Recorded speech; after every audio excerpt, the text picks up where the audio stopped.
தானத்திலேயே அன்னதானம் இருக்குது பாருங்க, அதுதான் பிற மனிதனை போதும்னு நிறைவடைய செய்யுமா. இப்போ எனக்கு நீங்கள் 200 பணம் கொடுத்தா ஐயோ 500 கொடுத்துருக்கக்கூடாதா அப்படின்னு நினைப்பான். ஒரு நல்ல கார் வாங்கி தரார் எனக்கு ஒருத்தர் அப்படின்னா ஐயோ இன்னும் பெரிய காராக வாங்கி தந்திருக்கக்கூடாதா.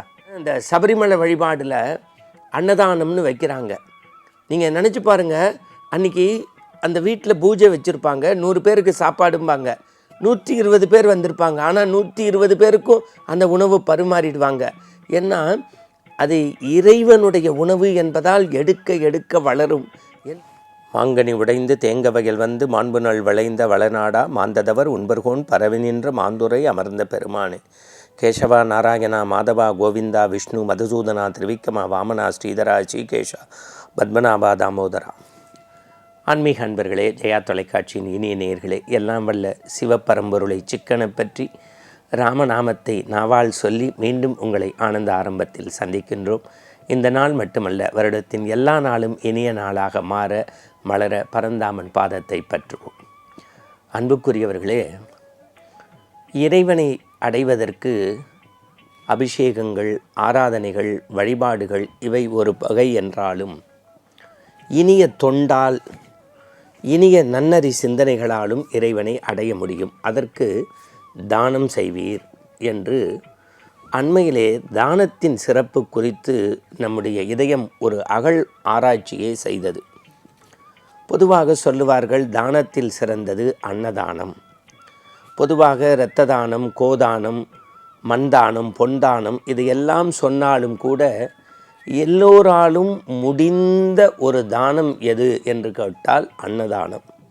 யாவருக்குமாம் இறைவனுக்கு ஓர் பச்சிலை. சுவாமிக்கு கூட நீங்கள் என்ன சொல்கிறாங்க, பெரிய அதை இதெல்லாம் போடணும், ஒரு இலையை எடுத்து மனசு சுத்தமாக போடணும்.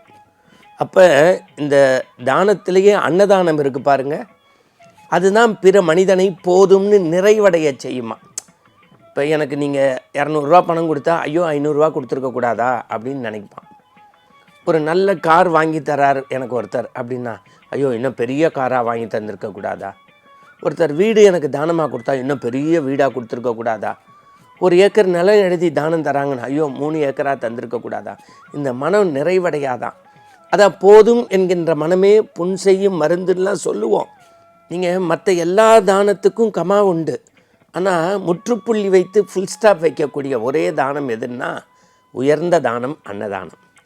நம்ம மண்ணுலகத்தில் தமிழகத்தை பொறுத்த வரைக்கும் வாடிய பயிரை கண்டபோதெல்லாம் வாடினேன்னு சொன்ன வள்ளல் பெருமான் பசித்திரு தனித்திரு விழித்திரு அப்படின்னு சொன்னதனுடைய அந்த எம்பெருமான் தான் அணையா அடுப்புன்னு வடலூரில் தொடங்கி வந்தவர்களுக்கெல்லாம் உணவு தர வேண்டும் என்று ஆசைப்பட்டார்.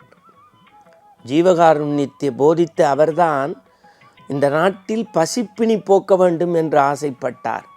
பழுத்த ஞானியாக காவி உடைக்குள் உலகப்பந்தையே தன் பாதத்திற்கு கீழே கொண்டு வந்த சுவாமி விவேகானந்தர் எழுதுகின்றார், பசித்த காளி வயர்களுக்கு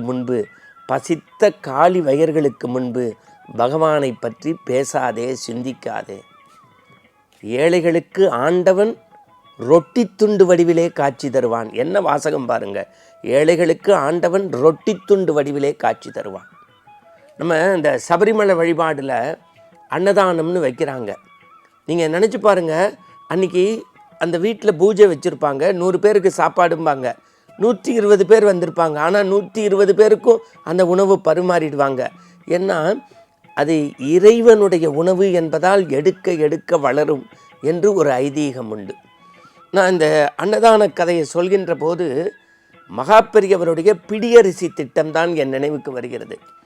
பெரியவர் எப்படி எழுதுகிறார் தெய்வத்தின் குரலில், எல்லாராலையும் முடிந்த தானம் அன்னதானம். எப்படின்னு கேட்குறீங்களா? ஒரு நாளைக்கு 10 பேருக்கு சாப்பாடு போட முடியாது, ஒரு நாளைக்கு 100 பேருக்கு சிலரால் போட முடியும். சில பேருக்கு ஒருத்தருக்கு உதவி செய்தது கூட சங்கடமாக இருக்கும். ஆனால் வீட்டில் இருக்க 4 பேருக்கு அரிசி களைவீங்கள்ல, அந்த அரிசியில் ஒரு பிடி அரிசியை எடுத்து ஒரு டப்பாவில் போட்டுருங்க. ஒரு அமாவாசையில் சேர்க்க ஆரம்பித்து அடுத்த அமாவாசையில் டப்பா நிறைஞ்சிரும். அதை கொண்டு போய் கோவில் குளம்னு தானம் போடுங்க, 10 பேர் பசியாறலாம். அதுதான் பிடியரிசி திட்டம். ஒன்றும் இல்லை, ரமண மகரிஷி வாழ்க்கையில் நடந்ததை பதிவு செய்கிறேன். ஒரு தடவை நடந்து தேய்ந்த அந்த மகான் ரமண மகரிஷி திருவண்ணாமலையிலே இருக்கக்கூடிய ஆசிரமத்திலே உணவருந்த வருவதாக ஒத்துக்கொண்டார். மதிய வேளை, அவர் வர வேண்டிய நேரம் நெருங்கிவிட்டது. அதற்கு முன்பாக சில பண்டாரங்கள் அங்கே நின்று கொண்டு உணவுக்காக காத்து கொண்டிருந்த போது அந்த விடுதியைச் சேர்ந்த, அந்த ஆசிரமத்தைச் சேர்ந்த பொருளாளர் கொஞ்சம் சுடு சொற்கள் சொல்லிவிட்டார். ரமணர் வர காத்திருக்கிறார், அவர் வந்த பிறகுதான் பண்டாரங்களுக்கு வேலை, இப்போது வேலை இல்லை என்று. 1 மணிக்கு வர வேண்டிய ரமணர் 4 மணி ஆகியும் வரவில்லை. அரச மரத்தடியில் அமர்ந்து கொண்டார். எல்லோரும் தேடி போனார்கள்.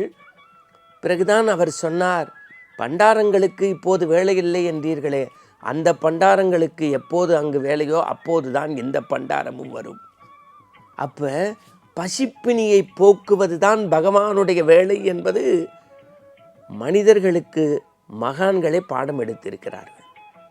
நம்ம பெரிய புராணத்தில் ஒரு செய்தி உண்டு. இளையான்குடி மாரநாயனார் சரித்திரத்தை படிக்கின்ற போதுதான் நாம் எப்படி உணவை உபசரிக்க வேண்டும். வறிய நிலை, இரவு நேரத்தில் வந்தவனுக்கு விதை நெல்லை வறுத்து உணவு சமைத்து, கொள்ளைப்பக்கம் இருந்த கீரையை அடிசிலாக்கி உணவு சமைத்து தந்ததாக பார்க்கின்றோம். ராமகாதையிலே ஒரு வார்த்தை உண்டு.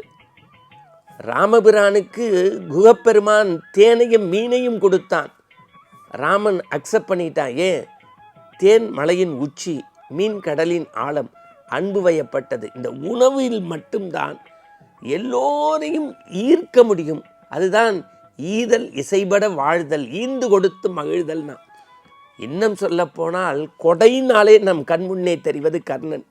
ஆனால் அந்த கர்ணன் கூட விண்ணுலகம் சென்றபோது பசி என்று தவித்ததன் நோக்கம் எல்லா தானமும் செய்த கர்ணன் செய்ய தவறியது அன்னதானம்.